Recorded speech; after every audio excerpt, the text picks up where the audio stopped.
Olá, olá, eu sou Adam Brasil e eu quero compartilhar contigo uma experiência que eu vivi.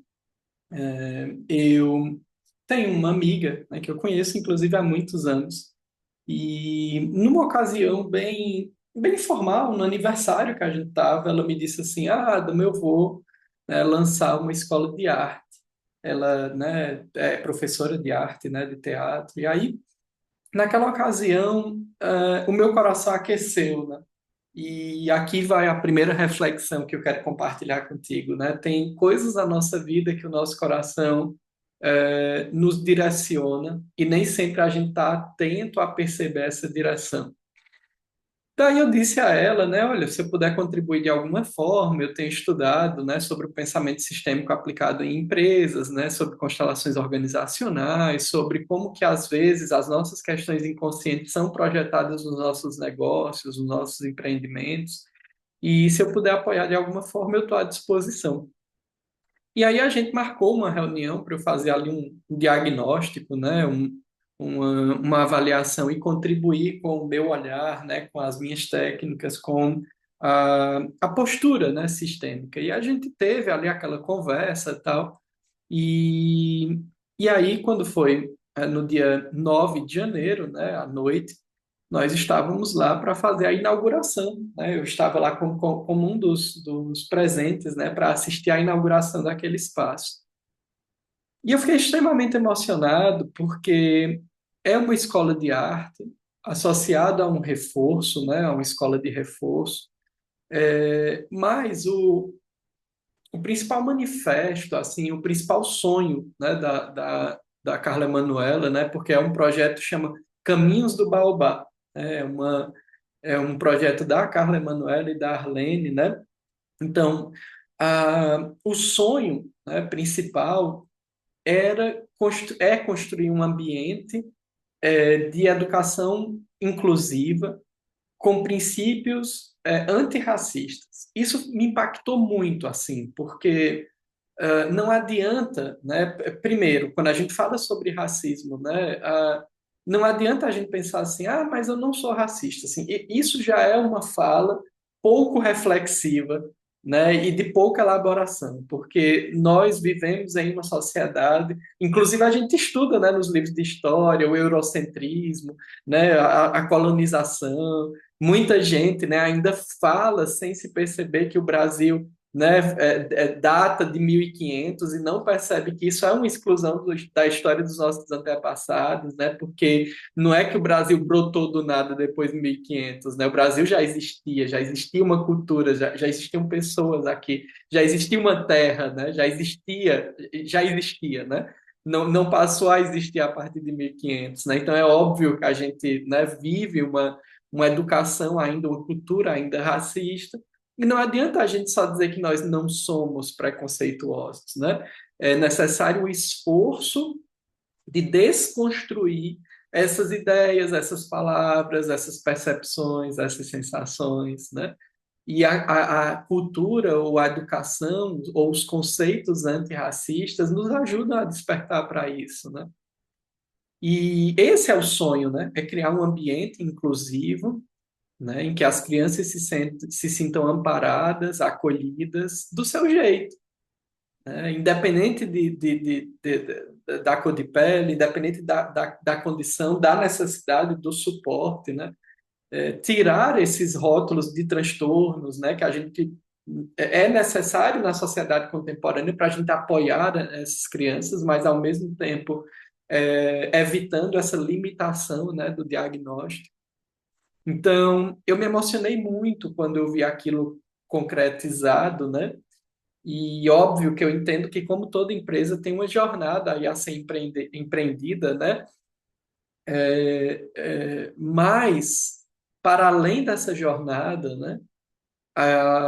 O sonho e a concretização desse ambiente, desse espaço de acolhimento, e de uma construção de uma fala, né? De maior união. Porque quando a gente fala de uma educação antirracista, a gente não está separando, né? Ao contrário, a gente está educando essas crianças para a união, né? Para começar a trabalhar, a quebrar essas percepções internas, né? E duas pessoas foram convidadas, né, lá, duas mulheres pretas foram convidadas lá, né, a Valéria e a Verônica, que elas fazem todo esse trabalho, né, aqui na região já, receberam, inclusive, né, o título de doutoras honoris causa recentemente, né, na Universidade Regional do Cariri, pelo trabalho que desempenham. E eu fiquei muito emocionado, né, quando uma delas, né, pediu o microfone e disse assim, olha, o acolhimento que eu não tive, né? A, a menina, a criança preta que chegou na escola e que sofreu bullying, né? E que ouviu brincadeiras do tipo, né? E aí, desculpa repetir isso, mas enfim, né? É o que se fala e que ela citou, inclusive, né? Que diz assim, pessoa desse tom de pele quando não suja na entrada, suja na saída, né? E aí ela relatando isso, inclusive dizendo assim, mesmo com dinheiro, né, nesses ambientes de escola privada, né, enfim, não é suficiente, né, não se compra esse espaço de respeito, né, da pessoa negra, da pessoa preta, né, não se compra, não adianta, né, a sociedade continua ainda, né, maltratando, massacrando, excluindo, né, dentro da sua forma, e ela disse, eu sonhei com um espaço em que a gente pudesse ser acolhido, né, com esse cuidado e sem distinção. E eu me emocionei porque eu estou longe de imaginar o que é isso, né? Eu não vivi isso, né? Eu não precisei ter medo, né, de andar na rua sozinho por não ser mulher, porque a gente sabe que as mulheres elas percebem esse risco de violência muito mais cedo do que nós homens, né? Eu não vivi essa realidade, né, de ser alguém que não combinava com os conceitos sociais, né? Então eu não precisei brigar pelo meu espaço. E mesmo sem saber, né, mesmo sem perceber isso, na minha história de vida, eu sinto, né, quando eu escuto relatos como esse, né? E ali eu me dei conta do quanto eu já imaginava, racionalmente eu já sabia que tinha uma potência muito grande, né, aquele espaço, mas ali eu senti a potência desse ambiente, né, na nossa cidade, na nossa região, no nosso estado, no nosso país como um todo, né? E lá também estava presente, né, Zuleide, que é uma pessoa que eu admiro muito, né, que foi a primeira. Eu disse a ela quando a gente, né, quando terminou lá o evento que a gente ficou conversando, eu disse a ela, é assustador. Ela assumiu como deputada estadual, né, por um período de 30 dias recentemente, e foi a primeira mulher preta a assumir como deputada estadual do estado do Ceará. Isso é assustador para a nossa história, né? Tanta história, né? De tantos anos de história da política brasileira e agora, né? Agora, recentemente, alguns meses atrás, né? Ser a primeira vez que uma mulher preta assumiu uma cadeira, né? Dentro da Câmara, né? Enfim, então, da Assembleia, né? É assustador perceber, né? Esses espaços que são negados, né? Esses espaços que essas portas que são fechadas e que muita gente ainda acha que não, né? Que não, que é exagero, que não sei o quê, e não é, né? Então, essa necessidade de afirmar, não, a palavra não é necessidade, né? Mas esse convite para a gente tomar a nossa identidade, o nosso lugar, né?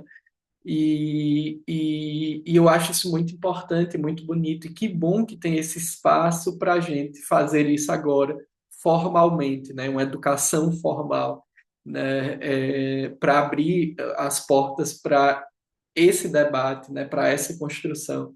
Sem contar na própria, né? No próprio desenvolvimento emocional do sujeito através das artes, né? Então, eu quero, através desse vídeo, te convidar a conhecer, né, o Caminhos do Baobá. Vai lá no Instagram e procure. Então, se você não é aqui da região do Cariri, dá esse apoio, segue lá o Instagram. Né? E se você é aqui da região do Cariri, segue o Instagram, mas também vai lá, né? Vai entender qual é a proposta. Se você tem filhos, matricula eles nas atividades. Se você, né, é adulto, se matricula lá, porque vai ter aula também para adulto, né? Aí tem a parte de corpo, né? Tem dança, tem capoeira, tem judô, né? Tem a parte de arte, né? De pintura, enfim. Então, é isso, assim. Aproveita para se desenvolver nesse espaço e aproveita também para apoiar as meninas, porque é um trabalho muito bonito. E ali tem muitas vozes, né? E tem muito esforço de vida mesmo, tá? De jornada de vida naquele empreendimento. Então, eu desejo muito sucesso, né? E espero que nossos caminhos se cruzem novamente. E aí, repito, tá? Você que me segue aqui nas redes sociais, aproveite para ir conhecer esse ambiente incrível, né? De divulgação de um modelo de educação que, ah, em que é possível se acreditar em um mundo diferente, né, em uma maior pacificação interna e um maior desenvolvimento pessoal, porque tomar a nossa história de vida também é se desenvolver emocionalmente, psicologicamente e espiritualmente, né? Então é isso, né? Espero aí que essas palavras tenham sido importantes para você que me segue por aqui e nos encontramos em breve em um próximo vídeo. Um forte abraço.